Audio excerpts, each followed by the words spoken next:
first thank everyone for coming out this afternoon. And I greet you with the greetings of the Prophet Muhammad, peace and blessings be upon him, and say to you, may the peace and blessings of God Almighty be upon you. My name is Osama, and I'll be your host and moderator this afternoon. 10 years ago, America and the global community were affected by the 9/11 attacks. These attacks defined the start of the millennium and much of the years to come. What happened on 9/11 brought our country together in ways we couldn't imagine. It inspired a new American patriotism and underscored our need to address some of the pressing social issues that we have. With that, the American Muslim community was thrust into the limelight, forced to reclaim our religious and moral narrative from the extremists, both on the Muslim side and on the anti-Muslim side. It's through forums and discussions as this one that we hope to achieve the goal of reconciling the issues that we faced over the past 10 years. Our guest this afternoon is Dr. Yasir Qadhi. Dr. Qadhi is a native of Houston, Texas, and completed his undergraduate degree at the University of Houston. He then went on to the University of Medina, where he studied Islamic theology and finished his PhD recently at Yale University in Islamic Studies.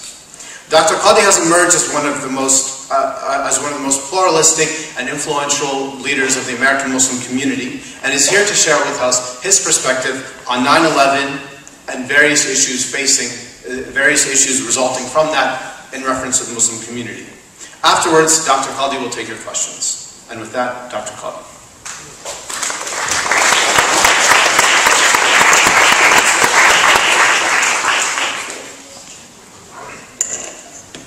Assalamu alaikum wa rahmatullahi. I begin first and foremost by welcoming you all to this informal session.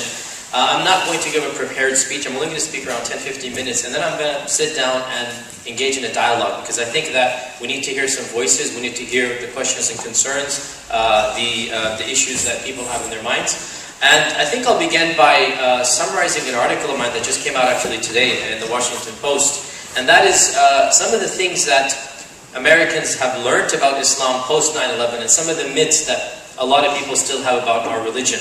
And we firmly believe that in every evil there's also certain positives that come out. And no doubt 9/11 was a heinous crime, a great evil. But 9/11 brought about a sense of unity, as we just heard from amongst all Americans. It brought about a sense of vision, a purpose, and it also brought about a lot of changes within the Muslim community. One of the things that did come out of 9/11 was that people became more aware that they're living in a globe. It's not just one country. That there are people outside with other visions of the world, with other religions. And at least the name Islam, maybe not in a positive manner, but it did become a household name. And everybody was aware that there's another faith out there. And this faith of Islam is, of course, the second largest faith in the world today. And that's actually a pretty big thing. And it really behooves both Muslims and Christians to therefore find out about one another. Put together, Muslims and Christians almost make up 50% of the world's population. That's a massive number. And that really shows the impact that these two faiths alone have. That literally half the world's population almost is simply either Christian or Muslim. Another fact that came out that people became aware of after 9/11 is that Islam is a global religion. It's not just one ethnicity. Before 9/11, a lot of people thought that Arabs and Muslims are synonymous. And the fact of the matter is that Arabs are an ethnicity, and they only comprise around 20% of the Islamic world. The bulk of the Muslim world is from ethnicities that are not from the Arabian or the Middle East. And not just that, but the Middle East and the Arab peoples themselves are composed of many indigenous ethnicities. It's not just one ethnicity. And also there are many religions. So you have Christian Arabs. There's a healthy percentage of the Arab world that's Christian. And you have other religions that are also represented in the Arab world. In fact, the largest Muslim country is not even in the Middle East. It's Indonesia. Indonesia is in the Far East, and that has 200 million Muslims in it. The second largest country is Pakistan, with around 160 million Muslims in it. And so you have almost 500 million Muslims literally from these two countries that don't even speak the Arabic language. So Arab and Islam are not synonymous, and not at all. Arabs are an ethnicity, and they represent a significant percentage, but not the bulk of the Muslim world. Another fact that a lot of people discovered about Islam is that Islam is composed of a lot of different facets. There's rituals, there's beliefs, there's ethics, there's a system of laws. Muslims believe in a very similar creed to Christians. Muslims view themselves as coming from the same fountain that basically sprung forth Judaism and Christianity. The God of Abraham is the God of Islam. And the same prophets that Christians believe in are viewed to be prophets of Islam. So we don't view ourselves as being a completely separate branch of religion. There are many religions in the world that are unrelated. For example, Taoism with Christianity, there's really no relationship. Islam views itself as springing from the same source as Judaism and Christianity, and the God of Islam is the God of Christianity, the God of Judaism. And we have a similar framework of belief in prophets, belief in hereafter, belief in an all-loving, all-powerful God. The most significant difference would be in the persona of Jesus Christ. Because, of course, this is what separates Judaism from Christianity from Islam.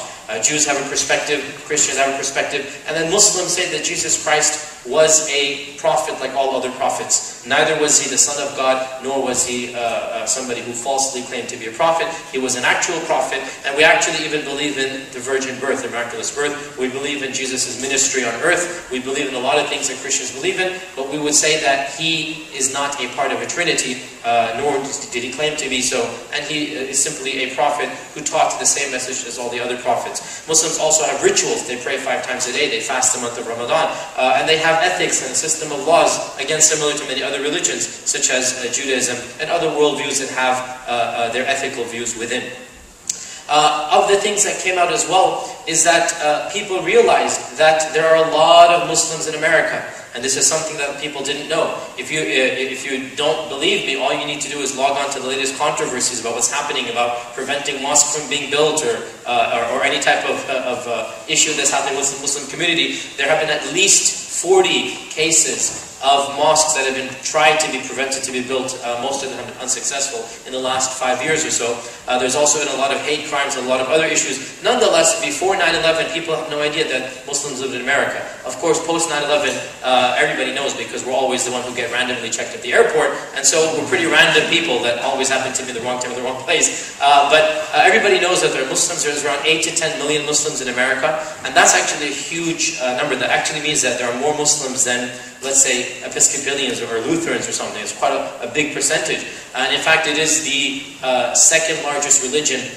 It is predicted within the next 2-3 years, the number of Muslims is going to outstrip the number of Jews in America, making Islam the second largest religion after, again, Christianity. And also, it's the fastest growing religion in America as well.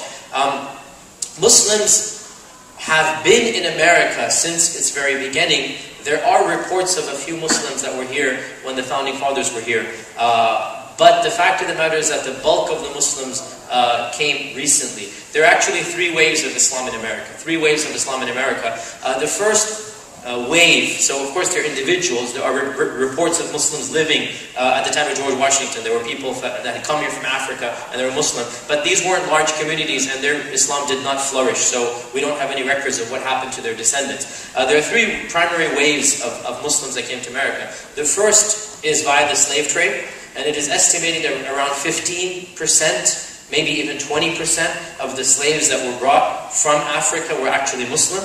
And of course, they were not able to pass their religion down to their children because of their circumstances. But we have plenty of records of slaves writing copies of the Quran. They're actually in the Smithsonian, not too far away. They've written Qurans from memory. They've written manuals of Islamic law. We have records of slaves celebrating Ramadan and Eid. We have records of slaves being buried with Islamic emblems on them. And of course, we have names of the slaves as well.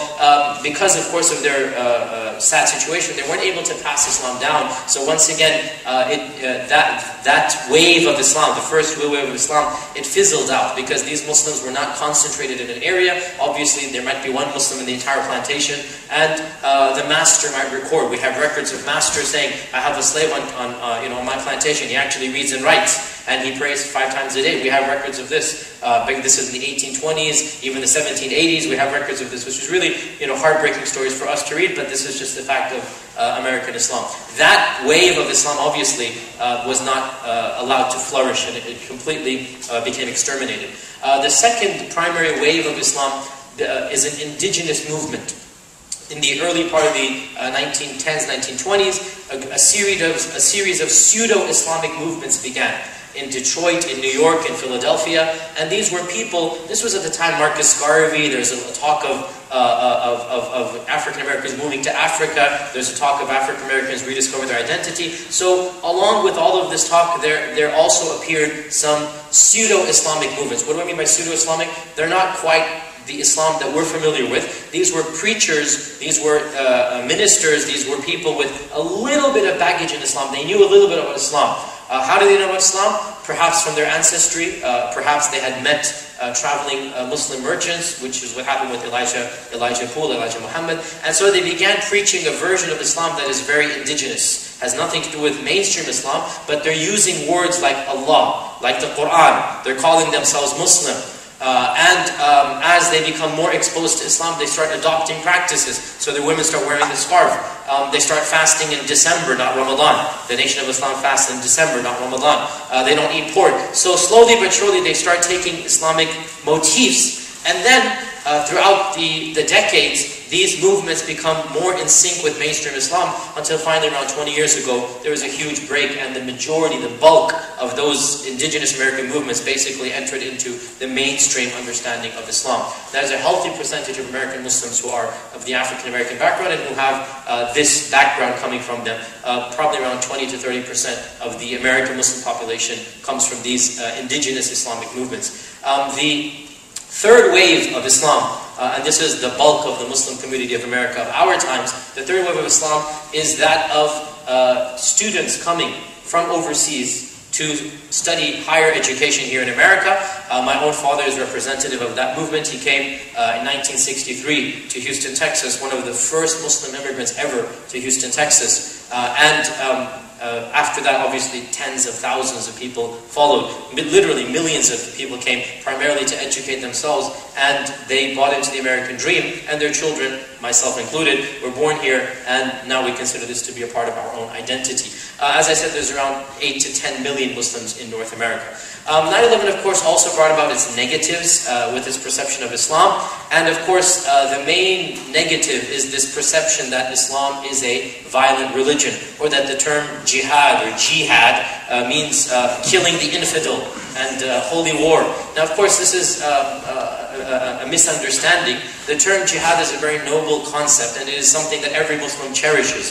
It's the understanding of jihad that needs to be clarified. For most Muslims, jihad means that you are going to engage in a struggle with all types of evil, including yourself and your own incorrect inclinations. You're going to struggle with evil and overcome it in order to bring about good. And so the term jihad is a noble term. And we as Muslims, by the way, should not shy away from it anymore. We need to reclaim it. It is a Quranic term. It is a term that is a part of our vernacular. You're not going to just get away with it. If people have misinterpreted it, then our job is to clear out the misinterpretation, not to abandon the term.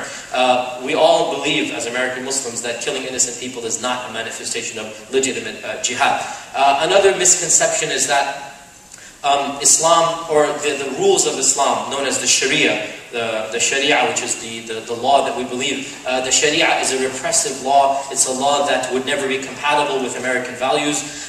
Once again, this is just a misunderstanding. The Sharia is a set of laws that are voluntary to adopt, and there are laws that are very similar to laws that other religions, in particular the Jews, would have, for example, for their own religion. Muslims have certain ways to marry and divorce. This is a part of the Sharia. Muslims have certain etiquettes of eating and drinking. You can only eat certain types of meat, just like kosher laws for the Jews. There's nothing inherently pro or anti-American about the Sharia. It's just a neutral set of laws. And one of the great things about our country is that the Constitution protects the right and affords us the privilege to practice, if we choose to practice, the way that we see fit. And that's really one of the main reasons why Muslims are immigrating to America and flourishing here, especially from repressive regimes. They come here and they're able to practice their faith as they see fit. Another completely erroneous assumption is that the Sharia is basically a political ideology that aims to overthrow the constitution and supplant it and establish an Islamic state here in America. And of course, this is a particularly egregious lie that is being intentionally perpetuated, intentionally spread by a small group of people who have their own agenda, who have their own reasons for wanting people to believe this. It's basically called fear, the fear factor. And by making you scared of certain people, they will impress upon themselves that they are the true defenders of democracy, the true defenders of freedom. Fact of the matter is that there is no effort whatsoever. In fact, when Muslims hear this, they laugh. This is just ludicrous. The claim that we're out here to overthrow the constitution. And it's also ludicrous in multiple perspectives.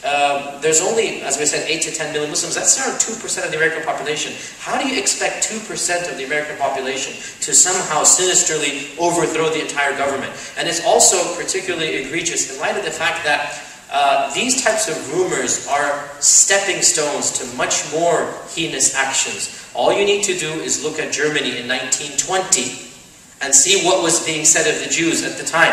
And this is exactly what was being said of the Jews, because the economy of Germany was going down, and there was a lot of political instability, and people were getting worried and scared. And therefore a group of people came up and they started saying, oh, it's all the fault of the Jews, they're the ones who are doing this. And there was sinister, propaganda that was literally anti-Semitic propaganda. And you're not going to get a Holocaust until you dehumanize a group of people, until you make people so scared of another group, of another minority, that they'll be like, yeah, whatever you want to do, we're not going to see it, just we'll turn the other way, you can go ahead and get rid of them. And this is very scary when we hear a similar type of rhetoric taking place, where all the problems of, the potential problems of the world are being blamed on a small minority of people in America, or in Europe. So now in Europe as well, there's this fear going on that Muslims are out to Islamicize Europe. And you all know the massacre that took place in Norway. The Christian fundamentalist Breivik, that was what he was believing, that if I don't do something, if I don't take a stand and kill these innocent people, the Muslims are going to come and overtake my country. Even though there's less than 5% of Muslims in Norway. Once again, just paranoia. But that type of fear and hatred didn't just come out of nowhere. And really, we need to take a stand and be very clear about this, that those people who are perpetuating these fears, fear-mongering, it's something that is detrimental not only to society, it's detrimental to our unity as Americans, it's detrimental to sanity. It's really going to lead down a very dangerous route, and we don't want to see that happen. Another common myth that people have is that Muslims, the average American, I truly think, believes that American Muslims are not terrorists. Thank God for that. But the feeling is they might sympathize with them, or if they see something in their mosques or their gatherings, they're not really going to report it, right?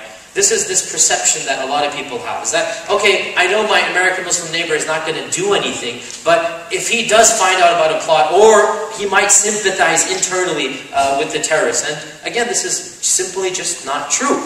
And this is something we have to be very clear about, that trying to rationalize the anger of the terrorists is not sympathizing with them. Trying to understand why they did what they did is not an excuse. It's not a carte blanche, open door that, okay, fine, you were correct in what you did. It's simply trying to understand where this terror came from. And if that reason is legitimate, even if the terror is illegitimate, then we should cut off the reason from its roots. And that's not something that's in any way sympathizing with the terrorists, nor is it trying to excuse what they've done. It's simply talking in a rational manner and trying to understand that if we're getting a certain crime that's being committed over and over and over and over again, what is the root cause of this crime? Why is it occurring? And if there are grievances that are political and they are legitimate, let's solve those grievances as well. And that's going to be really the root cause of solving a lot of these problems. So there is this underlying misunderstanding that Muslims don't speak against terrorism. And the fact of the matter is that we have been speaking since 9/11, non-stop. Every mosque, every national organization, every public preacher.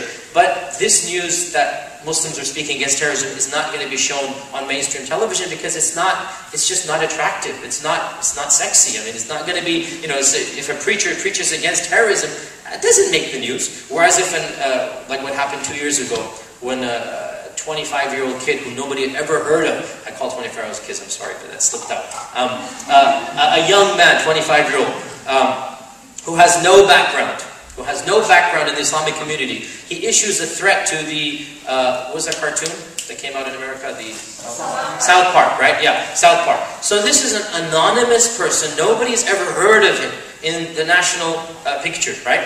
And he's a convert to the faith. He's a Caucasian convert.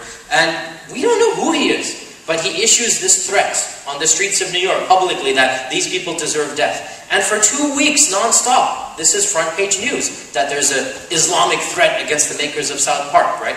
Now, that's just not, this is stereotyping, stigmatizing 10 million people for the actions of one lunatic, right?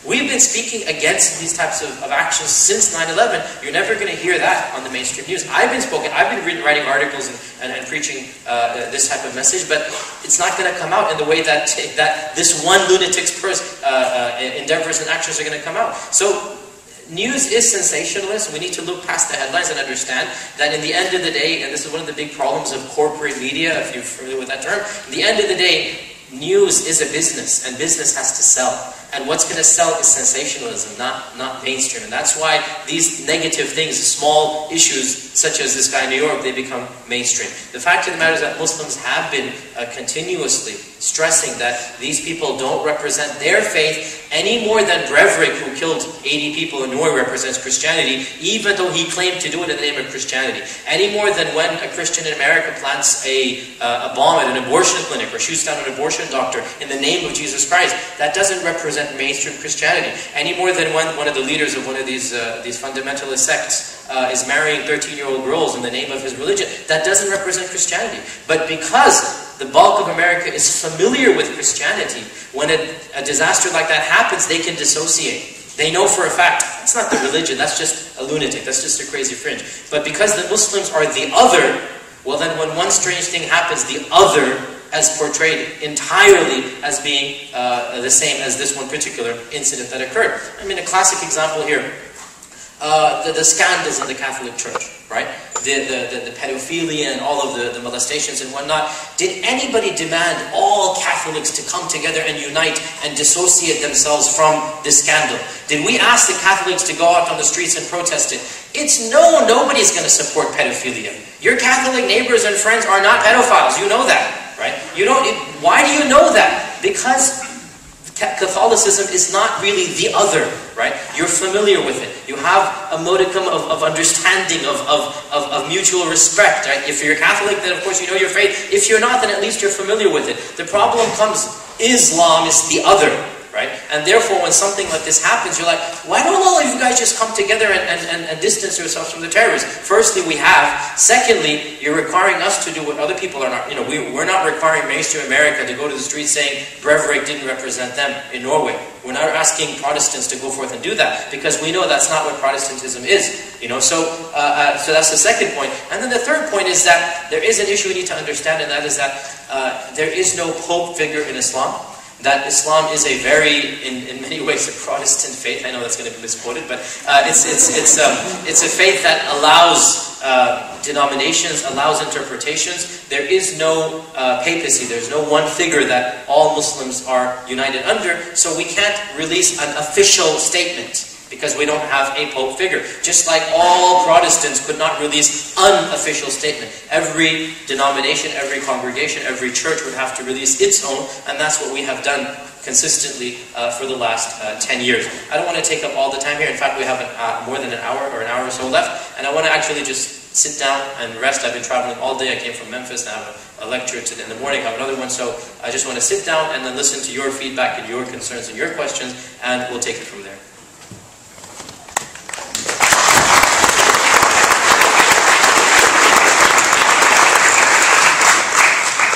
Thank you, Dr. Qadhi, for the insightful remarks. And as he said, we'll begin the Q&A, and please feel free to engage with him openly, but do so respectfully and politely as well. So, with the Sharia law, is it purely moral, or is there some political aspects? The Sharia law, we need to understand one thing about Islamic history, the history of Muslims. For many centuries, Muslims had states or had countries, really we wouldn't call it a country, we would call it basically a caliphate if you like, where Sharia law was the national law of the entire population.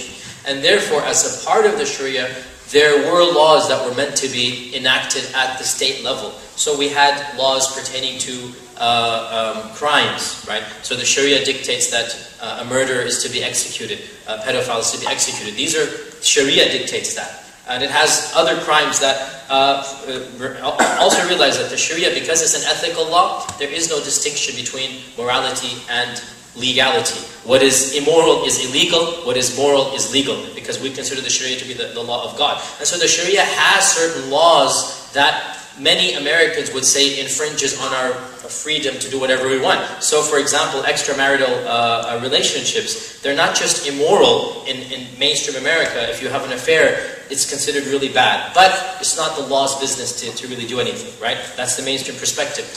In the Sharia, everything that's immoral is illegal. Everything that's illegal, there are issues that you need to, not necessarily, but I mean, a lot of the laws are dictated in this manner. And therefore, you're going to find punishments for these types of crimes. Now, that's true, it does exist.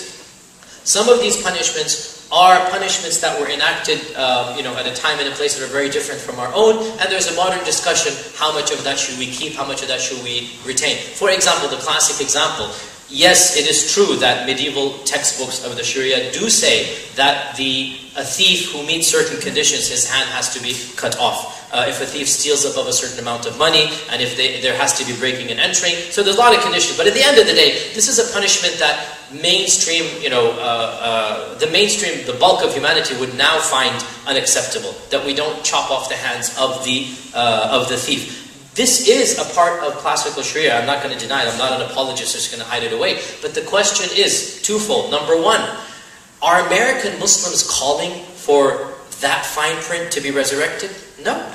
American Muslims are asking for the freedom to worship in their personal lives as they see fit. And as I said, I'm not even aware of any Muslim in America. Yeah, there are people in caves in Afghanistan preaching what they're preaching. But in America, no mainstream organization, no cleric, nobody with intelligence who's saying, yeah, we want to establish the Sharia in America and bring back these laws here. Right? So we're not asking for that. And so for somebody to come and quote these laws, it's really irrelevant to me. Yeah, they exist in the classical textbook, but I'm just asking that you let me pray when I need to go pray. I'm not asking, to chop your hands off. I'm not doing it. It's like, I'm asking that if I don't want to drink alcohol, you don't force me to drink alcohol. Are you going to, is that going to be illegal that I'm not allowed to choose my own cuisine? That I want to have a certain type of meat I can eat, kosher meat, let's say, and I just don't want to eat the other types, right? So that's the first point. And then the second point, which is at a more advanced level, there's an ongoing discussion in modern Islam about what rulings we can modify and what rulings we have to keep, right? And that's an ongoing discussion which is taking place at the highest levels of clergy about, which punishments and which, how literal do you have to be, right? And that's an ongoing discussion. And that's something that, it is ongoing, but in the end of the day, it's not relevant to mainstream America. Because no Muslim is asking to bring these back. These are relevant, for example, in Pakistan, right? They have these blasphemy laws, which a lot of people, myself included, really think need to be upgraded and changed and remodified and whatnot, okay? But that's Pakistan. That's not America. We don't have blasphemy laws. We're never going to have them. And no American Muslim is asking for them to be put on the books. So you see my point here with these two things. Okay, thank you for your question. Very good, thank you. Is your mic on, by the way? Is it? Oh, it is. Okay. I can hear it now. Okay. Okay. My question is actually very similar. Sharia is a very big talking point in America nowadays. My question, and I actually had been thinking of some of the same areas that you yourself had addressed. My question is, are there any areas of genuine tension between what Sharia says and, let's say, secular democratic values? Are there any genuine points of tension that would have to be reconciled? And if so, how can this be approached? At a personal level, I don't think there are any. Because in my personal life, the American Constitution would not allow anybody to interfere and dictate upon me how I'm going to engage in my business, in my affairs, in my marriage and divorce, and my inheritance. That's something nobody has the right to dictate. upon me. So in a person's individual sphere, I don't see any conflict. At a national level, we do have to talk about human rights and the United Nations Charter for Human Declaration. All of this does have to get it. And there are certain areas, yes, that do need to be discussed, right? And that's not relevant to American Muslims, but it is relevant to the worldwide audience. And it is relevant at the international level, and it is relevant to Islamic clergy, and I'm one of them. So that's a different conversation that requires a different audience, but the point here is that the fear-mongering that people do, it really is that, it's fear-mongering. No American Muslim is asking, as I said, for the laws for apostasy to be applied in America. And I'm one of those who might even be saying, let's see about the laws of apostasy, if one of those that we can fine-tune with time and change with place, right? So I don't know of any in one's personal life that would conflict, and that's really a lot to do as well with our Constitution, because our Constitution does not have the right to impose upon one group of people any set of values that is not imposed on others. So the Constitution is fair to all, and it does allow freedom of conscience and freedom of speech and freedom of actions. And because it does, personally I don't know of any, but if you can think of some, I'm more than happy to bring it up and talk about it. Thank you. Go ahead. Assalamu alaikum. I have two questions, but before I wanted to ask them, I just want to say thank you for your presentation, and you're welcome. I appreciate it as an American Christian. And as an American Christian, I'm here on behalf of the crew, with some people in crew, and I would say that, like, as an American Christian, I'm deeply regretful that Christians wrongly label Muslims as terrorists. And it deeply saddens my heart, because as any Bible-believing Christian would know, in Genesis 15, God promises blessings to the sons and daughters of Hagar, of the descendants of Ishmael. And so that's a huge part of our theology. And so, yeah, just so the MSA knows that there are people at crew that we love you guys. And thank you, we appreciate it. Yeah. So I have two questions. And the first question is with that. I'm a Christian. However, I would love to learn more about Islam and to seek out more of the Quran and the Torah and the Injil. So my first question, which is not answerable right now, but if there are any guys in the room who would like to study the Holy Books with me, I would be honored. So we'd like to study the Torah and the Quran and the Injil. That's a great initiative. I really appreciate that. I mean, I'm not local here, but for the guys that are local here, you should start a study group. Very, very bright idea, excellent idea. I really appreciate that, and you guys should help and start a public study group. People want to study the Bible, the Old Testament, the New Testament, the Quran, and come together on a weekly basis. And then my second question is more theological, and I'm glad that you're here to respond. As an Islamic clergy, because as a Christian, we obviously believe God is Trinitarian, and so part of that is that in God's essence He is love. And so we know that before God created the world, He was love, because there's personhood in the Trinity. And so there has to be a relationship for love to be existent. So my question to the Islamic Unitarian understanding of God as Unitarian, how would you explain or define the fact that God is love if He is Unitarian? Your question deals with the names and attributes of God and the essence of God. It's a very deep question. One of my professors at Yale, Miroslav Volf, he's from Bosnia-Herzegovina, he's a Christian theologian.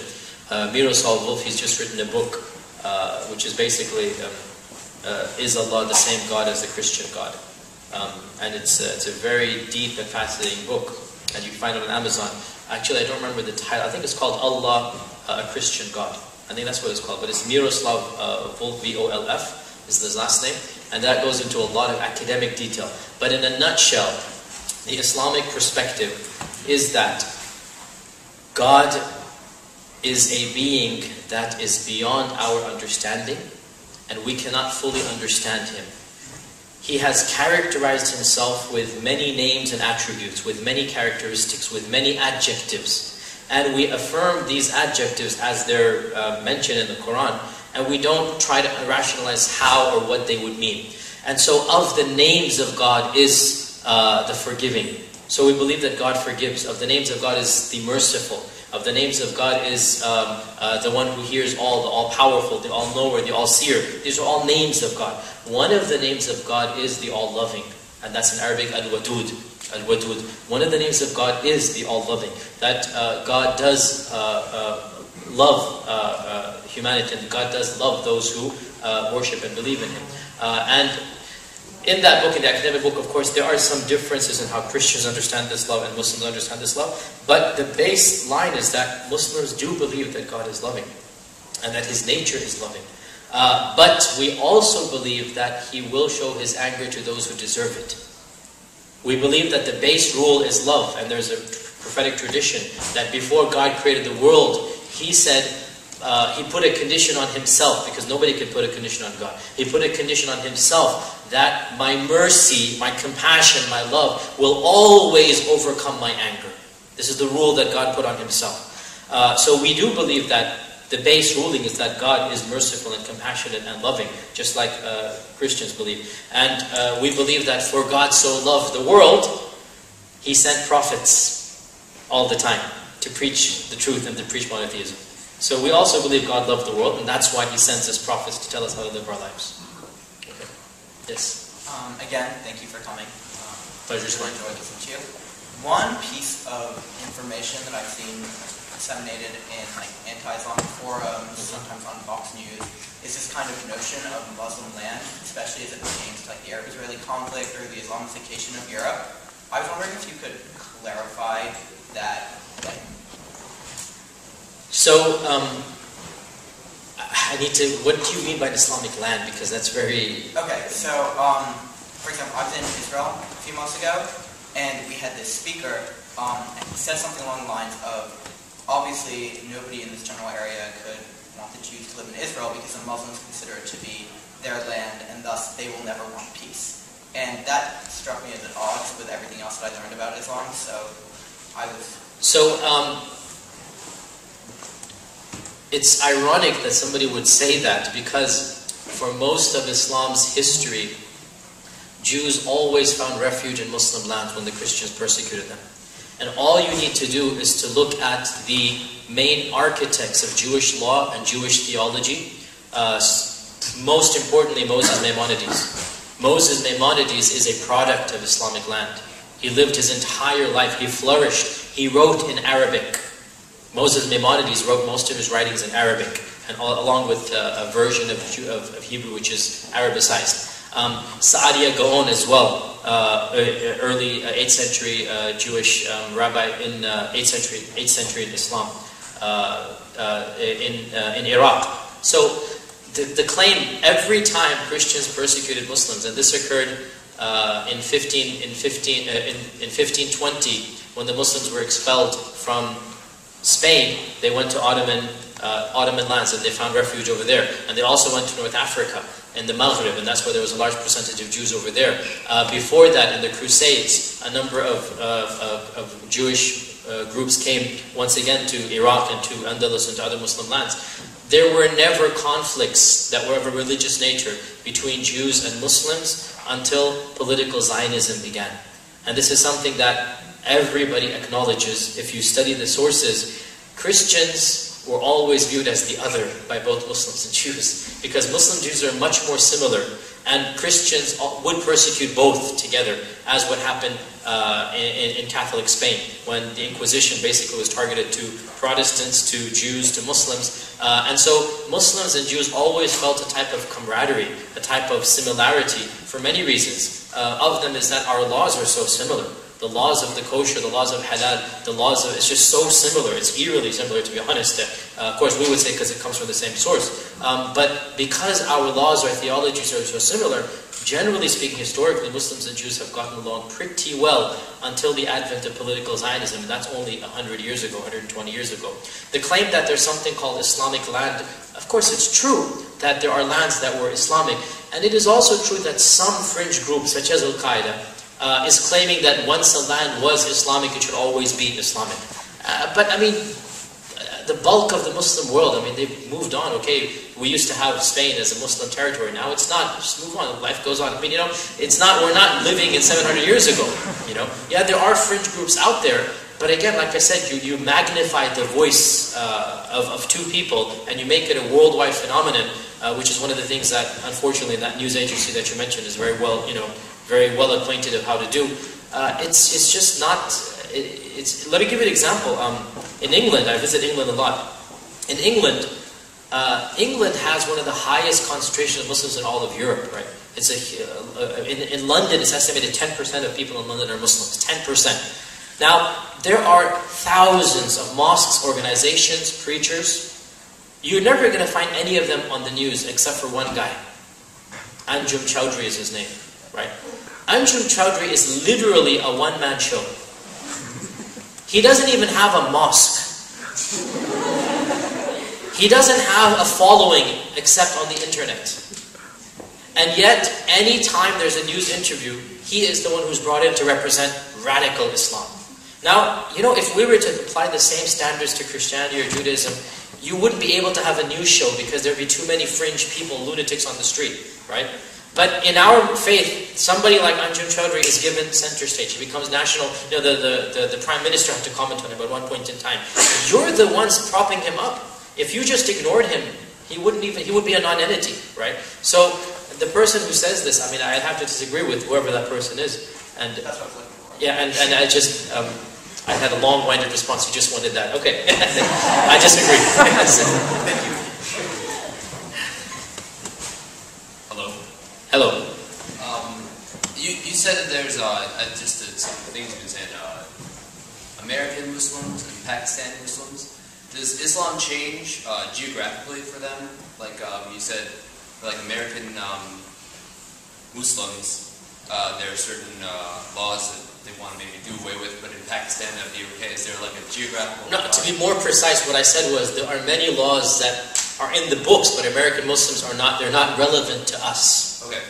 Right. So to be more precise, that's what I said. They're not relevant to us. Now, the country of Pakistan is a good example because Pakistan claims to be an Islamic republic, right?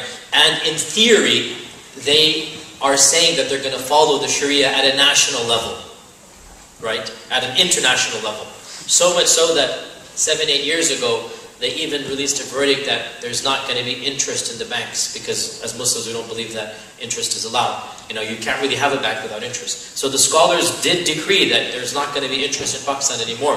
Nobody listened to the decree, but it did come from the Supreme Court of Pakistan that there's not going to be interest in this country. So the reason why I differentiated was simply because that country considers itself to be ruled by the laws of Sharia in all aspects of life. We as American Muslims are only asking to let us apply the Sharia in our personal lives.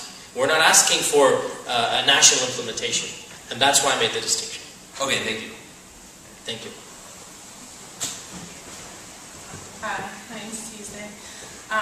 My question is, you were talking a lot about culture a little bit before, and I wanted to know if you believe that there was a disparity between the way that we see or the way that American Muslims are portrayed versus Muslims from other countries, because Americans believe that the American influence on Muslims has thus changed their culture, thus changing the way that they act, versus Muslims from other places who have not had the American. Can you give me an example of what you're asking about, specifically? Okay, sure.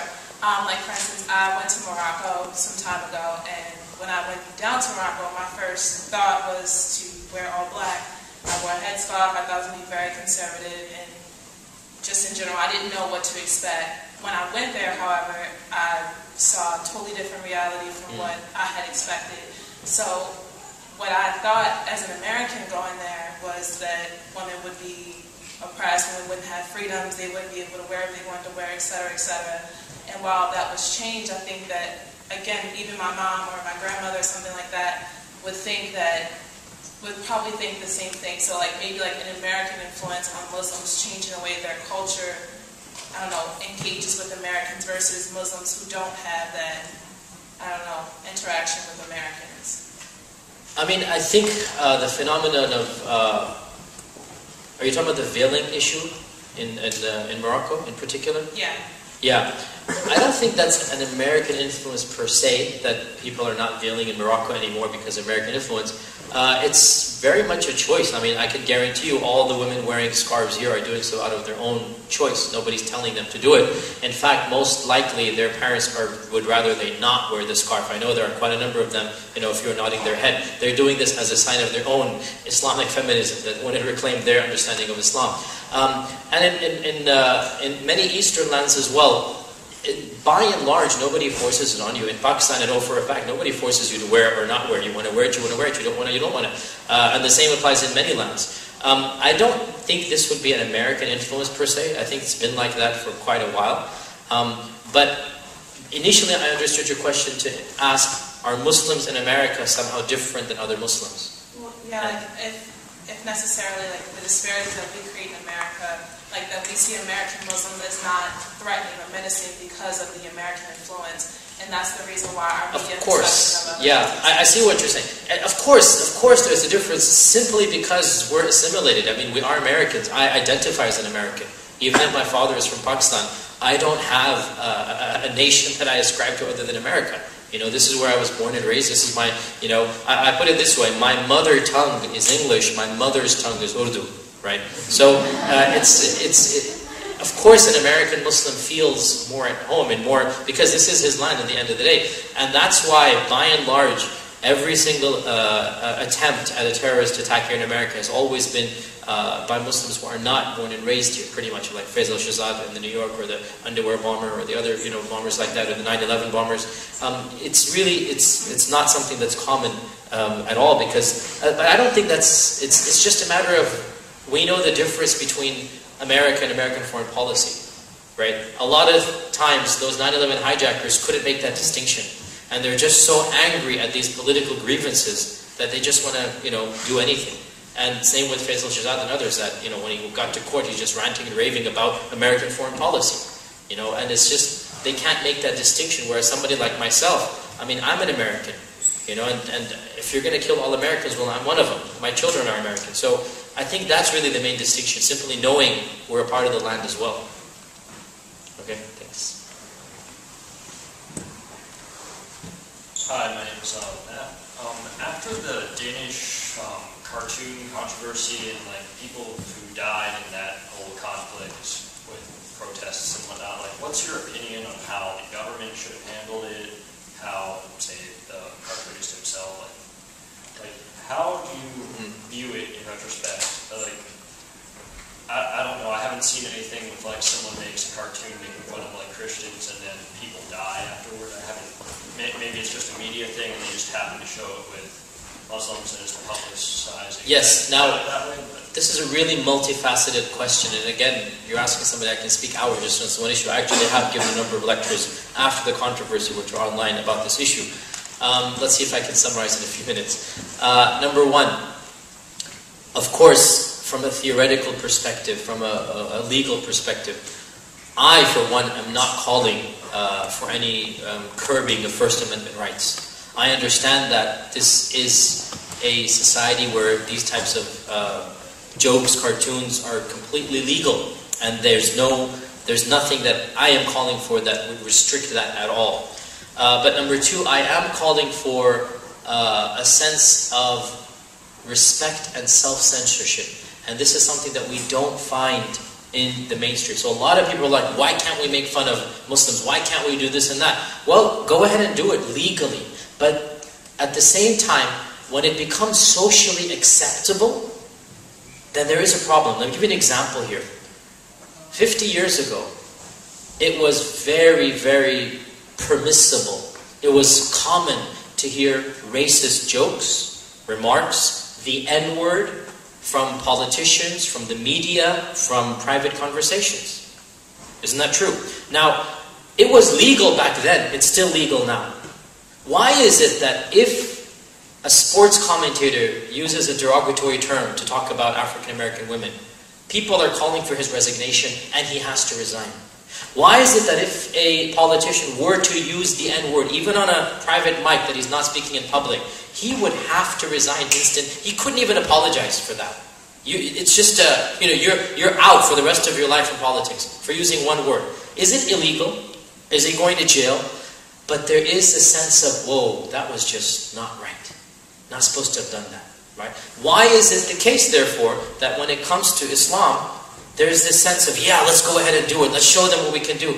I mean, all I'm asking for is that there should be this sense of, sure, it's legal, but is it wise to offend other people's feelings? That's the second point. The third point, I'm not trying to justify people, rioting in where did they riot? Was it Karachi or places? I don't know where they rioted. I'm not trying to justify people in the Muslim lands doing that. But let me give you an example that will maybe help you understand why there's so much anger. And that's another issue which we didn't get into yet, and I don't know if we will or not in the limited time. But there's a lot of anger being directed against America. And that anger is really the ultimate cause of 9/11.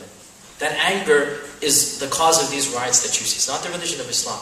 And it's the West overall, and in particular our country. Why that anger exists, you need to read and study, and then judge yourself whether it's justified or not. That's a separate issue. Whether the anger is justified, not the repercussions or not the manifestation. But let me give you an example that will help you understand a little bit of that mentality, even though it doesn't justify it, so please just don't misquote me. Suppose a rich Wall Street banker, a stockbroker, a hedge fund manager, right? He's driving his fancy limousine. I really need this coffee. He's driving his fancy limousine, let's say in Harlem, in an area where different ethnicity, different socioeconomic background, right? And he stops his car, he gets onto the car, and he starts ridiculing, putting down, denigrating the people around him, saying, look at where I am and look at where you are. And this is all your fault if you got off your lazy behinds and did this and that. Now, if some mob comes and beats him up, is that legal? No. But what are you going to tell this guy after he recovers from the hospital and goes out? What are you going to tell him? What were you thinking? I mean, these are people that are already angry. They already feel repressed. Whether that repression is there or not, again, a little bit of common sense. They already feel a sense of rage towards people like you. And you go and you just stoke the fire and you just make it worse. You're asking for trouble. Okay? Now, the problem comes, like I said, I'm not calling for it to be made illegal. I understand. I understand. You are dealing with the population. Our religion tells us, this is a verse in the Quran, do not make fun of the gods, the idols that they worship. Do not make fun of them. Why? Because what are you going to gain by doing that? So we as a religion are told, respect the sacred of all religions.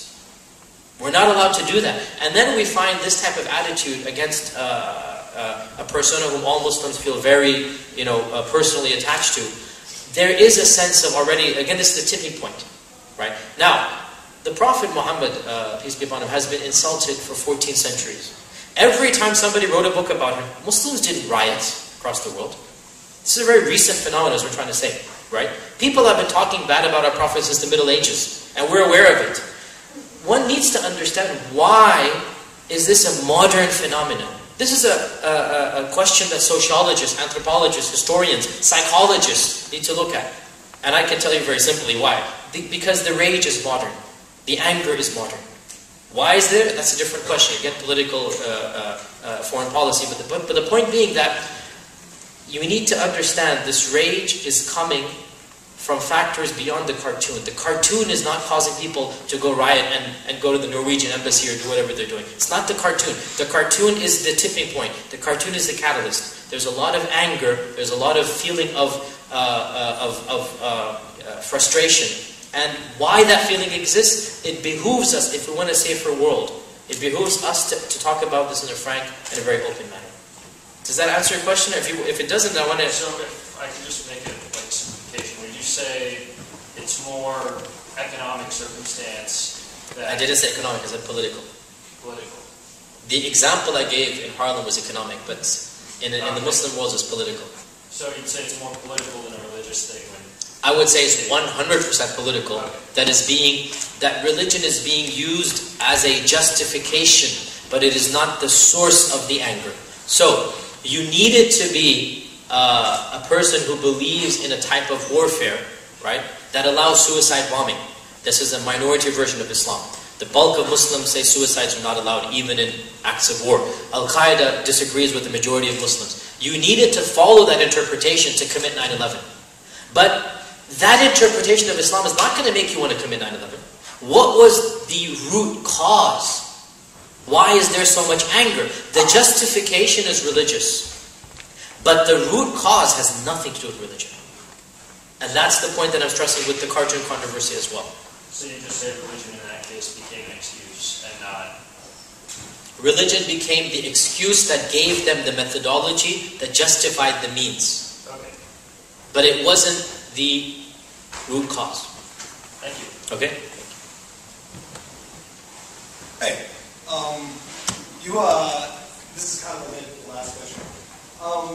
You were kind of talking about self-censorship and question of taste in terms of whether or not these cartoons, or say like South Park, should be allowed to satirize Islam and like specifically the Prophet Muhammad. There was an issue with South Park related to that. And you were also saying that anger harbored by different parts of the world toward America is sort of reason enough not to go out on a limb, so to speak, and satirize Islam or different religions. It's a matter of respect, basically. The question is, if you want to talk about religious freedoms here in America, everyone's right to practice their religion as he or she sees fit. Would you also say that there's a line that should be drawn in terms of what's acceptable to satirize? Because you also made the point of using the N-word or racism that was acceptable, 50 years ago, still acceptable in certain places today. But I would make a distinction between racism and attacking a person versus attacking their beliefs. If I tell you I'm a Scientologist and I believe in Xenu, the creator from 10 trillion years ago, who destroyed us all with a nuclear bomb, whatever their specific beliefs are, a lot of people would say that's ridiculous and would make fun of my belief system, not necessarily me as a person. I would make that distinction between racism and bigotry versus poking fun at someone's beliefs. Where does the line get wrong between what's acceptable? That's a very good question, but please note, I'm not asking for any legal line to be drawn. No, I'm asking your personal opinion. Okay, so my personal, so please make it, I'm never asking for censorship from the government. Right. I'm asking for social censorship, i.e. common sense and wisdom. Now, where should the line be drawn? I have no problems whatsoever critiquing the beliefs, the methodology, the teachings of Islam in an academic manner. But with the cartoon controversy, I mean, the people there draw the Prophet as a pig. I mean, what academic merit is there to that, right? That's just downright, you wanting people to get angry, right? There's no academic. Now, if they had said, defend the Prophet, he did this, he did that, in a manner that's academic, to me that's an academic discussion. But if they go and they draw him as a suicide bomber with a bomb, strapped to his turban, it's very tasteless, completely, tackle. I mean, it's just, but again, I'm not calling for censorship, nor am I saying that those riots were deserved. I'm simply saying to try to understand where that's coming from, right? Of course, I disagree with the threats against the South Park cartoonist and the Denmark cartoonist, right? In fact, I met the Denmark cartoonist when I went to Denmark, and we were in the same room, and he came out of it alive, believe it or not. So, I have my perspectives and views that I didn't like him. So, we have the freedom to, I have no problem saying this, that I did not like the guy. I found it to be bombastic and arrogant and snotty, to be honest, right? And that's my freedom. That's my perspective. That if he hates our Prophet and he's going to act that way, I have the right to hate him back, but I don't have the right to physically harm him. And I'm not asking for legal lines to be drawn, but as I said, I find it unfair that and by the way, we discovered afterwards, and this is not something that a lot of people, again, it didn't reach the mainstream, 2 years ago, the same editor, this one that I met, and the same newspaper were about to draw some cartoons mocking the Holocaust. Because it is one of those things that likes to mock other things and whatnot. And the feedback that they got was so bad, they said, okay, we're going to stop, we're not going to do that. That's all we're asking for. That there's a sense of, okay, there's just no point. 6 million people died. Why would you want to go make fun of it? I mean, that's just so tasteless. And by the way, in Europe, you would go to jail for doing that. The freedom of speech doesn't apply to this particular thing. I mean, you cannot deny the Holocaust or make fun of it, or you will go to jail. They were trying to do something that would still be legal, but wouldn't get them into legal trouble, and they pulled back voluntarily. Those cartoons were not published, right? That's all we're asking for, a little bit of common sense. Hello. I'm sure most people in this room saw the speech the president gave the night Osama bin Laden was killed. And in that speech, he made it a point to say that America is not at war with Islam. But there are numerous events in the news, namely the Kashmir report on the burned Quran, or hearing in Congress on Islamic radicalization. How do we get past this view that we are at war with Islam versus, or how do we differentiate Islam's religion and the very, very small portion of radicals who want to harm America? By humanizing Muslims. It's very simple. I gave the example of Catholics and pedophilia in the church. There was never a question of maybe all Catholics are secret pedophiles. Right? Was there early? Why? Because everybody knows Catholics. You know, if you're not a Catholic, your friend's a Catholic. You know, and this goes back to us as Muslims here in the audience. You need to be assertive about who you are. Let people know that this is your faith, because they'll humanize you. If they don't know who you are, it's easy to stereotype the other. It's easy to build this big monster out of, Frankenstein out of nothing. I think that this is going to be done at an individual level. It's not something that the president can solve. It's not something that any act of Congress can solve. Peter King's hearings are not going to do anything about this. Every one of us has to stand up and end bigotry, stereotyping, racism. If a friend makes a comment about African Americans, I would not take that and say, what are you talking about? It's disgusting. Well, then the same should apply. If any friend makes a comment about Islam or Muslims that's derogatory, that's just not right. You can't just stereotype all of them. We need to take a stand, and slowly but surely, if we all do something, the civil rights movement, honestly, we as Muslims need to study it more, because that's what we need to do. We need to humanize us. That's what they did. That's they humanized. They simply made people understand, we are a part of you. We're Martin Luther King's famous speech, that the day that I dream of is, African American children and white children are all going to come together and sing. They're all the same. So this bigotry is only going to be gotten away with when both sides agree that the other is not as different as people are trying to make them out to be.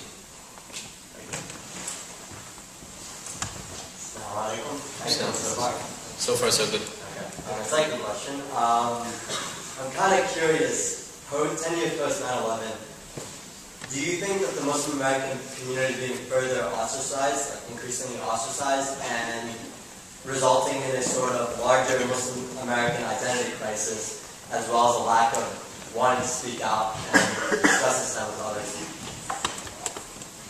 Do you think that the Muslim community is further isolated? Is it becoming increasingly ostracized like 10 years down the line? No, not at all. I think there are attempts to ostracize them, but what 9/11 has done, which is one of the greatest catalysts for positive change within the community, is that it's galvanized the American Muslims and made them understand we need to work. Because you see, every other community before us, back in the 1800s, you had the Italian Americans, the German Americans, the Jewish Americans. And there were even times when Catholic Americans were persecuted. Many of you are unaware, but when JFK was running for president, his opponents were releasing these smear campaigns that this guy's a Catholic, and his loyalties are not going to be to America, they're going to be to the Pope. This is in 1961. That's not too far away. My father, was here in America when JFK was around. So, it's not too far away. It's not, and this is Catholicism, which is now considered, as I said, completely mainstream and acceptable. So, the question of ostracization, there are attempts being done, but in those attempts is our catalyst to galvanize and to counterattack.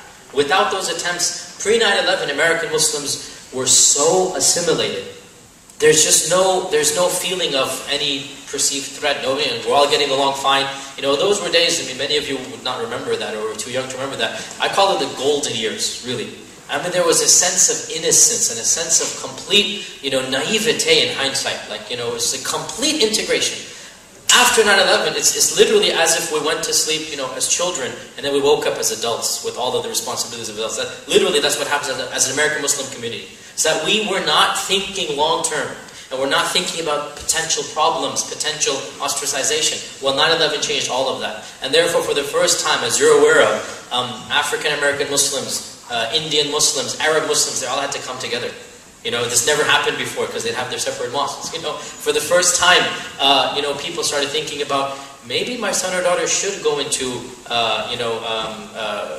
in media studies, let's say, journalism. Pre 9/11, you had, two choices, engineering or doctor. And if you went into accounting, maybe they'd let you go, okay? But now for the first time, things are changing. It's like, maybe my son or daughter should get involved in other fields to make them, humanize them, right? Because again, all of this, the mindset is changing. And I say it's for the positive. Now, you're looking at the Peter Kings, you're looking at Alan West of Florida, you're looking at, Fox News, like, oh my God, look at the Muslim community, pre-9/11, post-9/11. World of a difference. And I look at the Muslim community and I say there's a lot of potential there. And what the American Muslim community is doing is the quintessential American thing to do. And that is to stand up and fight for your rights. Every single minority had to do it. Every single minority. It just so happens it's now our turn. And we're standing up and fighting for our rights. And that is a reclaiming of what America is. And that is reclaiming your identity, wanting the freedom to be who you are. And that is the quintessential American experience. Hello. Hi. My question deals with Lester Shihab. And I was wondering, it's a two-part question. I was wondering if first, could you define that? And secondly, under what circumstance would you believe that it's acceptable in today's era? Or is it something that was just for Okay, so the question is about the lesser jihad, or basically the physical jihad, the war of Islam. There's no question that the Sharia, the laws of the Sharia dictated how to engage in war, right?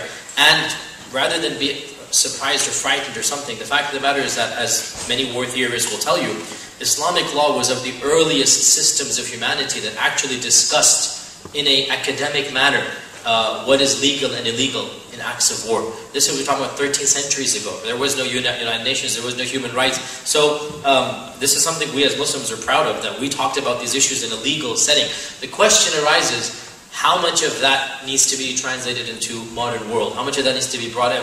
And this is one of those areas that the bulk of the Muslim world is in agreement that we need to sit down again and go through this entire chapter of our Sharia and see what needs to be done. Because there are many American Muslims, many Eastern Muslims, Egyptian Muslims. The most famous scholar alive today, Yusuf al-Qaradawi, who appears on Al Jazeera all the time. He is the most famous living cleric in Sunni Islam. He's 85 years old. He just wrote his magnum opus of 1,200 pages, and it's basically called Towards Understanding Jihad. And in it, he revolutionizes the whole idea. And he brings up the notions that, look, these laws of jihad were written at a time of, either you go out and attack on the offensive or else you were going to be eliminated. There were different times, different rules, different people. It was a survival of the fittest. These laws were enacted when there were no nation states. There were no international treaties. And if you study history, nations have always been at war with their neighbors. That's how you survived. You either had war or you had peace for a while. And so Islamic laws were written in that time. Now that there's United Nations, now that we have nation states, now that we have stable democracies and governments, of course it's time to take a fresh look at this. Now we're talking about just war. We're not talking about Al-Qaeda and terrorism. We're talking about proper war. When is it allowed? When is it not allowed? We all agree, the bulk of the Muslim world does agree that it's time to take a fresh look at this. However, the issue is not that pressing, believe it or not, because why? This type of war is only enacted by a legitimate caliph. And there is no caliph anymore since the fall of the Ottoman Empire, right? Who has the right to declare war? Well, of course, in America you have, the president or the Congress has the Congress has right to declare war. In Islam, you have the caliph has that right. So in the absence of the caliph, there can never be a legitimate declared war. And that's why this chapter is not as pressing as others would make it out to be. What we have are rogue independent agencies like Al-Qaeda. These are not legitimate representations of the Muslim world, and they're taking the law into their own hand. Mainstream scholars are not, this is not something that is going to be enacted anytime soon. As I said, why? Because there is no caliph. Does that answer your question? You have any? Okay, thank you. Hello, thank you again for coming. My pleasure. And I actually had a similar question. It's related to jihad. I appreciate that you brought up the idea that there's been misconceptions, but the solution isn't to throw away the word, but to actually get the proper idea of what it means. Could you define more like jihad and how American Muslims practice jihad? If you could cite the surah and verse, that would be helpful. Citing surah and verse is going to require a longer discussion because there's at least 100 times the term jihad is mentioned. But let me just give you a statement of the Prophet about jihad, where the Prophet said that we need to fight evil in any form possible. If you're able to fight it with the hand, then fight it with the hand. And if you can't, then fight it with the tongue. And if you can't, then fight it with your heart. So this is something that a Muslim is always engaged in, that we do not allow oppression to exist. We don't allow evil to exist to the greatest extent possible. If we're able to stop it with our hands, what does that mean? If my son does something he shouldn't do, I'm going to stop him. Say, no, you can't do that. I have the right over him to stop him. Right? It's not, nobody's going to take drugs in my house with my knowledge and permission. That's my prerogative. I stop it with the hand. I can't enforce that on my neighbor. But if my friend, my relative, my brother is doing this, I have the tongue. And I tell him, you can't do that. You shouldn't be doing that. You have better things to do. And if I'm not responsible for correcting him, the least I can do is to fight it in my heart. So there are many types of jihad. There's a jihad that is the military one that person asked about. There's a jihad that is of the mind and body. There's a jihad of the soul. There's a jihad against every type of evil. So there's a jihad against poverty. There's a jihad against racism. Jihad simply means a struggle for the betterment. That's what it means. And as long as a Muslim is engaged in struggling to better himself, that Muslim is engaged in jihad. Therefore, don't misquote me on this without putting it in context. Every Muslim is engaged in jihad. Every Muslim should be engaged in jihad. That's what we believe. Jihad is not a bad word for us. And we as Muslims need to clarify that, because you're not going to get away with the terminology. It's a part of the Quran. Jihad is a good word for us. Those people, Al-Qaeda, have done something in the name of jihad that we don't call jihad. But the word is a good word for us, and we're not going to give it up because it's a part of our vernacular. Okay, thank you. Sorry. Tell me. You mentioned earlier that Sharia is based on morality and immorality, whether it be in Islamic countries or Sharia law in general. But morality has been a topic debated from ancient times to modern times, as in what constitutes it and what defines it. So how is morality defined and constituted in Islam? Is it laid out just in the Quran or prophetic verses, or and what are the cultural influences on the law? It's a really deep question. Who was it that said, evil is nothing but the prejudice of God? One of the Greek philosophers said that. In Islam, good and evil are things that we know as human beings. God has placed in us innate faculties that differentiate good and evil. And therefore, by our nature, the generalities of good and evil are known to us. So for example, everybody acknowledges murder to be evil. Even if they're atheists, they know this is wrong. Why? Because God created it that way. Everybody acknowledges that justice is a virtue. Everybody acknowledges that being truthful is good. Everybody acknowledges that taking care of your elderly parents is a noble thing, right? Where did these unanimous understandings of humanity come from? I mean, we of course don't believe that, we just came out of nowhere. We believe that God created us. So as Muslims, we say that these are values that God put inside of us because He created us with these innate values. So the innate values of good and evil are known, but the finer details are going to be blurry. And we don't believe in pure relativism, where something is good for one society but bad for another. Classic example in America is drinking. The 19th prohibition. I mean, the years where it was illegal to drink alcohol because they felt that this was immoral and bad. And then they realized they couldn't force them to change their mind.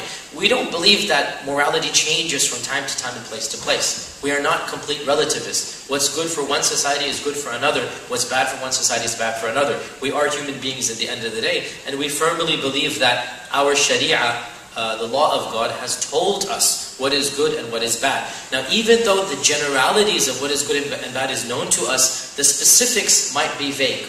where the specifics might not be fully understandable, especially if you've grown up in a culture where this is completely permissible. So again, classic example, 100 years ago, sexuality and laws pertaining to sexuality were very different.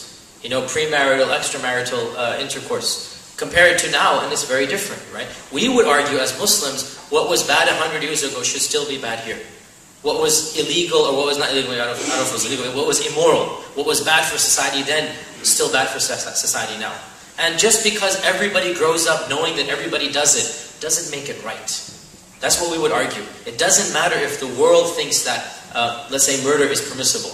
We're going to say, no, we have our laws and textbooks and texts, that say that it is immoral. So, Allah says in the Quran, if you understand Arabic, يُحِلُّ لَهُمُ الطَّيِّبَاتِ وَيُحَرِّمُ عَلَيْهِمُ الْخَبَائِثِ. That the pure things are allowed for them. God has made the pure things allowed, and God has made the harmful things unpermitted or impermissible. So, pure things are allowed because they're good for you. Harmful things are haram, are impermissible. If we don't know it's harmful, but the Sharia says it's impermissible, then we know it's harmful. Did you understand that? If we don't know something is harmful, then the Sharia comes and says, for example, we have it in our Sharia, every intoxicant, everything that makes you think differently while you're still in a wakeful state, everything that takes your brain away, right, while you're in a wakeful state, every intoxicant is prohibited. So, marijuana, hashish, drugs, cocaine, alcohol, everything that makes you think irrationally would be prohibited in our Sharia. It doesn't matter if somebody says, well, what's the matter if we drink a few? Our Sharia has come with this. If they can't see the evil, for our perspective, it doesn't change the evil. Does that answer your question? Yeah. Okay, thank you. Hi. My question was more about women's rights. And I know that in some Muslim countries, such as Saudi Arabia, women aren't allowed to drive, and you're not supposed to go out in public without a male escort and things like that. I was wondering how much of this is rooted in Islam and how much is cultural, and do you think that it can change with time, or is it too much in their interpretation? Okay, great. Can I also ask that we'll only take these questions now, we'll stop here because we have to finish up. So whoever is in line, remain in line. We don't have time for any other Q&A, have another engagement tonight.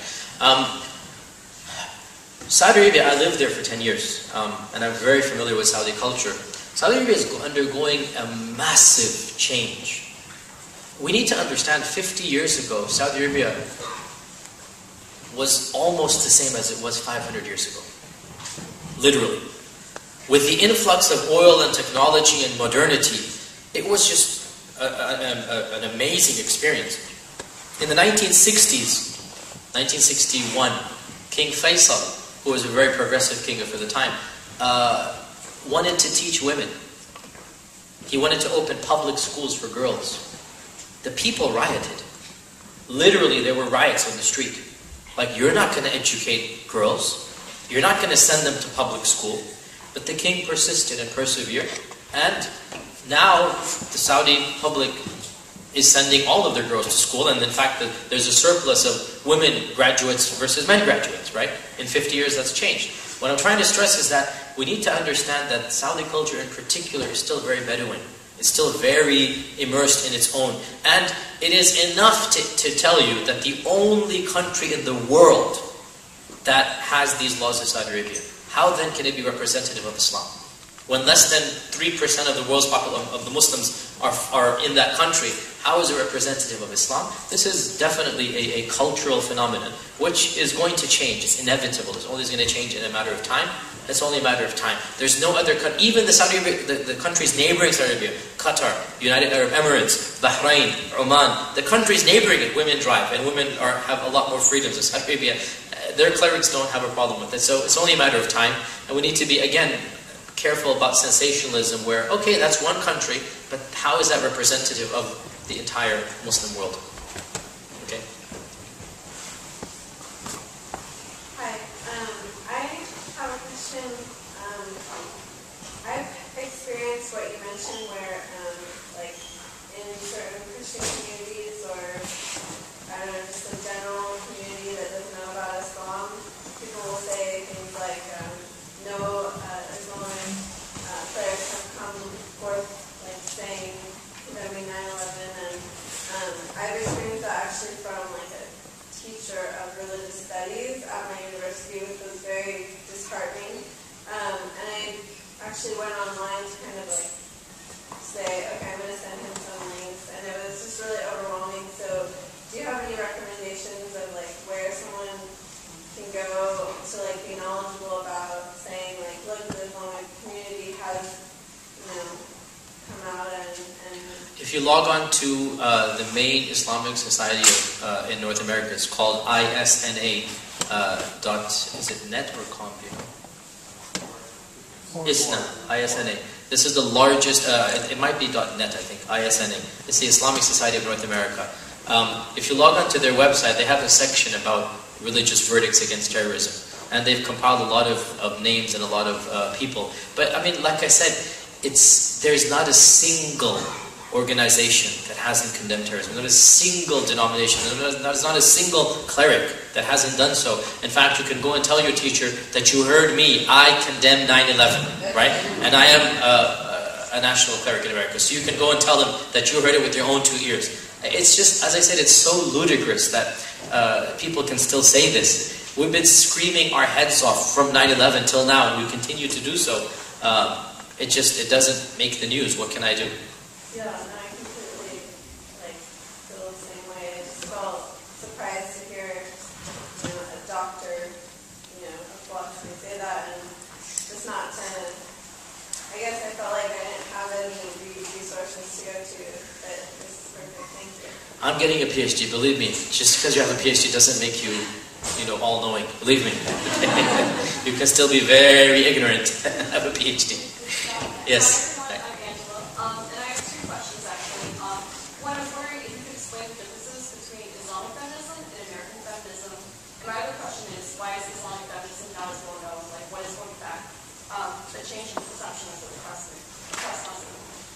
Islamic feminism is relatively new in its modern manifestation. In fact, it began in the 70s. It's very new. Now, Islamic feminism has a huge spectrum, right? On the one hand, for lack of a better term, let's say left-wing type Islamic feminism, they would be arguing for a lot of the similarities of American feminists, and so there wouldn't be much of a difference. And then there's more of a right-wing feminism, in which case they would be arguing for their legitimate Islamic rights that they feel they've been taken away from culturally, right? And so there's a sense of feminism of let me give you a classic example. One branch of Islamic feminism, which is the left-wing branch, let's say the more in sync with American feminism, might argue, let's say, American Muslim women should be allowed to marry non-Muslim men. Okay, even though in the tradition or in the traditional books, just like with Judaism, you should marry within the faith, right? So they would be arguing, yeah, who cares what the book says, or we can work around that. The other side of feminism, let's call it the more conservative branch of Islamic feminism, they would be saying that culturally speaking, women have been told to marry whoever their fathers tell them to. This is culturally very common still, that the father's going to say, look, we've arranged your marriage. You're the mother and father, both of them. They're going to say, we've arranged your marriage, and this is who you're marrying. And for the longest time, women would be like, demurely nod their head and say, whatever you want, mom and dad, you know best. And then they get married. Now, Islamically, a woman has the right to say, no, I don't want to marry so-and-so. You don't have the right to force me. You need to find somebody that I'm compatible with and I like. So that right or privilege has not been invoked for many centuries. And my own mother, my own grandmother, for many generations, whatever their parents decided, they simply accepted that, right? In our generation, and most of you are definitely going to go down this route, the Muslims in the audience, you're not going to allow your parents to choose your partner for you, right?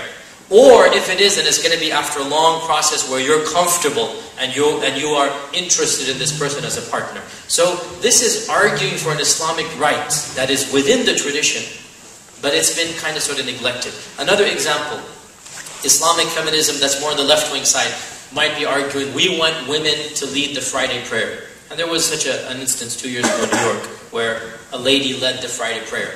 As of yet, mainstream Islam does not allow that. But there's another extreme, and that is women should not even come to the prayer. And this is very common in Pakistan, where my parents come from, where women never enter the mosque. Yet, it is well known that the Prophet's wives had spaces in the mosque, that the women companions had a prayer area. And so people are now saying, hold on a sec, it's a part of our tradition to have women and men in the mosque. And this is an Islamic right. So in America, you would be hard-pressed to find a mosque that doesn't have women in it. And this is what I call conservative Islamic feminism. Okay, so there's a spectrum of feminism, and there's a number of books out. One of them is called Muslim Women Speak. It's available from Amazon. That talks about Islamic feminism. Muslim Women Speak. If you get that book, it'll give you a little bit of a discussion of Islamic feminism. Okay. Thank you. Hello again. Hi. Throughout this discussion, which has been very interesting, thank you very much, I've gotten the impression several times, for example, in the context of Sharia punishments, in the context that you've mentioned, the Islamic community reviewing the permissibility of certain practices. I'm wondering what your opinion is on how flexible, how mutable, perhaps, Islam, like the practice of Islam is. This is the million-dollar question that jurists, legal specialists around the world are currently debating and discussing. How flexible is Islam? All scholars agree that Islam can be fine-tuned for space and time, for society and culture. The question is to what extent. Even the most ultra-conservative cleric will agree that there are certain laws that can be fine-tuned. But the laws he'd be willing to fine-tune would be a minuscule amount compared to the more progressive reformers. This is an ongoing internal dialogue and debate that is happening. Believe me, one of the most common conversations I myself end up having at dinner tables with other theologians, with other clerics. In fact, probably this is the bulk of our conversation. That we bring up particular issues and say, well, how much are we allowed to, change and how much we're allowed to keep. This is the conversation of the hour. And it's taking place across the Muslim world. And what the results are going to be, only time will tell. But it's very clear that there is, I don't want to say reformation, but let me say reformation with a small r. Okay? It's not going to be a reformation with a capital R, and I have spoken against this, that Islam is never going to have a reformation with a capital R because it never had the problems medieval Christianity had. We don't need a reformation with a capital R. Okay? Medieval Christianity has specific problems, and it dealt with them via the Reformation. We never had those problems. We have a whole other set of problems, and the solutions don't need to be as radical as the Reformation was to Catholicism. So we're having a minor Reformation. And this is an ongoing process. Only time will tell how far this is going to go. And last but definitely not least. Yeah, just to wrap it all up, I was wondering, here we are a decade after 9/11. We've had an influx of books and movies and television all kind of depicting different opinions on religion. So I'm wondering, in the post 9/11 kind of era, what has been the impact on religion? Religion overall? Overall. I think I'm not qualified to answer that question academically. I can answer you anecdotally, gut instinct, right? I don't know how valid that is. I would say that 9/11 has made a lot of religious people more religious, and a lot of secular or non-religious people militantly atheist. 9/11 has brought about Richard Dawkins definitely banked on 9/11. So did, what's his name? God is not great. Christopher Hitchens, right? Yeah. These people, they all banked on 9/11 and to point out how evil religion is, right?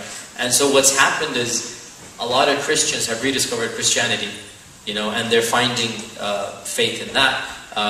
Definitely a lot of Muslims are rediscovering Islam post 9/11 because of the pressure. They need a religious outlet, and we've also found a lot of people who were atheist or who were agnostic. They're getting much more anti, because pre 9/11 we would say that most of them live and let live type of mentality. But we're seeing a rise of a new wave of atheism. It's called militant atheism. What they mean by that is they don't want religions to be on earth. And they've made very harsh statements against all religions, and we've seen this window has opened up after 9/11. So it's been an interesting decade for religions overall, and I think that as the years go by, we're going to find these camps, we're going to have to engage in dialogue, and God knows what's going to happen after that. Well, that's if you believe in God knows what's going to happen. If you don't believe, then thank you. Thank you, Dr. Qadhi. Thank you to everyone.